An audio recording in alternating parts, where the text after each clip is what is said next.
Your mind will be programmed. The question is, who's going to program it? Are you going to program it yourself, or are you going to be swayed by the influence of other people? You know, one thing I like about you, Luke, I feel like mentally, you're very composed. You know, whenever you talk, whenever even I see you off camera, on camera, you're always very calm, very balanced. I feel like you're someone who has really good control of, you know, the things that you're thinking about, good control of your feelings. Is that something that's like innate? Or is that something you have to work on yourself? Or maybe, I don't know, like maybe you do have those thoughts and I don't know about it, or like you are very... You know what I mean? What is it? When you say something, make sure it counts for something. Okay. If you're going to expend energy talking, make sure that it's valuable. Right. If there's nothing to say, just shut the So I just operate in a way where if I have something to say, I say it, and I measure it by 3 metrics. Is it kind? Is it necessary? And is it true? Yeah. If it doesn't match all 3 categories, I'll most likely avoid it. It needs to be kind. And kind doesn't mean nice, like how people think kind. Is it necessary? Like, is it the right time to say this? Is it the right context? And is it true? And based off of that 3 metrics is kind of how I operate. So I think, is this kind, necessary, and true before I say something? If I think it filters through that, I voice it. So people need to have filtration systems and understand that the emotions that they feel throughout like a download of information or throughout a conversation or a disagreement, that emotion isn't you. Yeah. You are yourself experiencing an emotion. But you can place yourself as a third party viewing the emotion and ask yourself, why am I feeling this way? And is my response to the situation going to be kind? And is how I'm going to approach it necessary? And is what I'm going to say true? Because many times we deceive ourselves into believing that we have the right operation and mindset and that we're on the right side of the problem or the situation or the conversation. And many times we're not. So those are the metrics that I use on a mental basis to check through. It's good that you have this kind of system in place. And like what you said, I think it's very true about like, you need to realize like when you think I am angry, it's not that you are angry, but you're experiencing anger. Not that you're engulfed by the emotion. So that's a good mindset shift. What about you? What do you think? We tend to label these things that happen to us in life as good or bad when they are just happening. And learning to accept them for what they are and not trying to change the reality of the world will bring you more peace than anything else. Jordan, have I told you the story of the Chinese farmer? Oh, I know the story of the Chinese farmer. But maybe the people don't know the story. There was a Chinese farmer. Yes.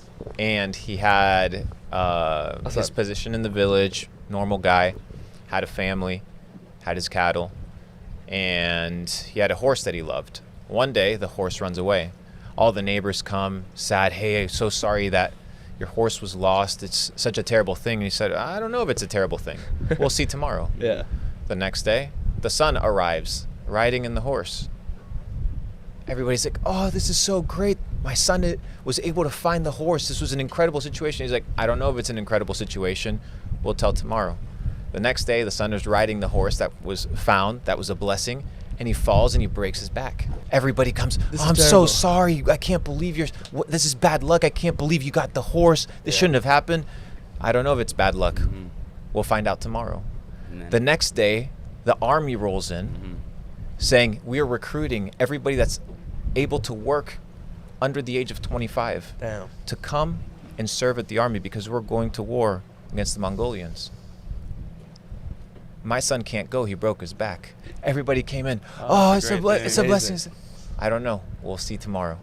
And that's how life works. It's not whether this thing is good or bad. It's how you interpret the situation and how you process the information and the worldview and perspective that you have towards something. I came from nothing. You came from nothing. How we perceived our situation versus... I came from not much. Very little. But how you perceive your situation dictates your future. So if you perceive it, oh, poor me, I'm never going to get out. Oh, poor you, you'll never get out. But if you see, I'm at the bottom, all I have is potential and growth, and all I have is upside, then now you're excited. And all it is, it's a mindset shift. It's the realization that you can. And like you said, most people don't trust themselves because the small compounding wins in their life don't exist. They do a thing in a burst, in a sprint, and then they stop. True. If you can't trust your own word, how are you going to trust your decision making? How are you going to trust yourself as an individual? You yourself are a person. You have a relationship of trust with yourself. Most people don't trust themselves. Why? Because they don't keep their word. to themselves. Exactly. So you need to Very have true. compounding wins. Everything beautiful in life, everything comes from compound. Everything, relationships, business, Facts. finance, health, everything is compounding.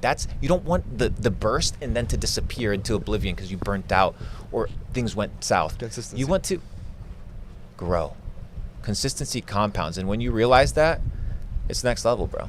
Life becomes more enjoyable because you're doing things. You become successful, bro. Yes. We have real life proof. Yeah, that's right. You're not doing it just to achieve something big. You're doing it because you actually are trying to build something great, and you're just doing it on a daily basis. So it's not about like, oh, I'm going to work for 3 weeks straight and then take a break. It's like, I'm going to do this every day, and we'll see what comes out of it. Facts. And you might end up achieving more than you ever dreamed. Right. And I think as well, if you really think about your work sometimes as just looking at the output of it, you might get discouraged because you feel like, I've been doing this 3 weeks, I've not seen any results, or I've been doing this 1 month, 2 months, 3 months.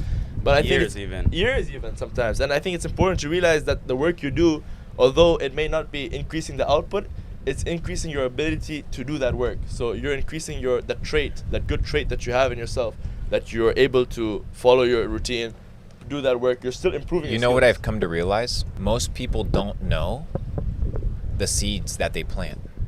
Let me explain. If I give you an apple seed, yes, and I tell you to plant it, what do you know will come from it? An apple tree. You know it because I gave you an apple seed.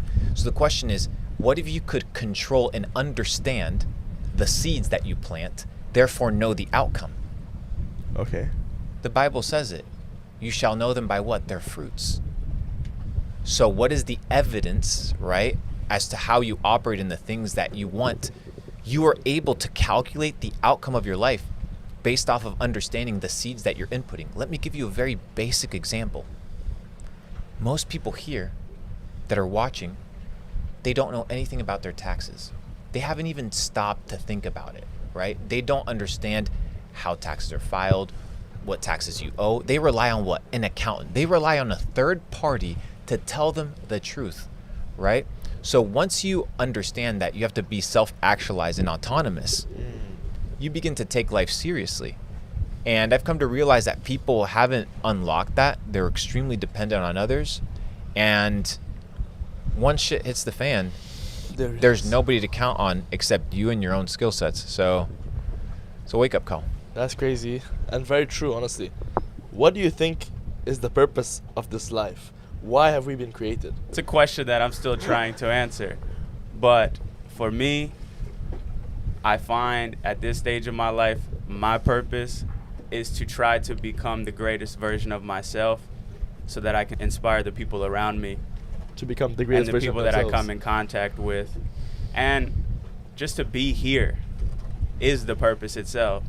Maybe there is no deeper goal because let's say you make $1 billion, let's say you become super famous, you can't take it with you. True. So why not just be here and enjoy the ride and try to reach your fullest potential on this planet? And maybe you can impact the next generation on their journey as well. Thanks. But what else is there? Is it to be famous, make money? I don't think so. This is a journey. Like you said, be here in the journey. Because the destination, we know, doesn't bring all the happiness. It's about the journey. Yeah, exactly. What do you think, dude? It's about the present moment. Yeah. It's all we have. There is no journey. Because the past, or how we imagine it to be, or how we conjure it to be, is just imaginary. It's a perception of reality of the past that is skewed by emotions, it's skewed by perceptions. Facts. It's not reality.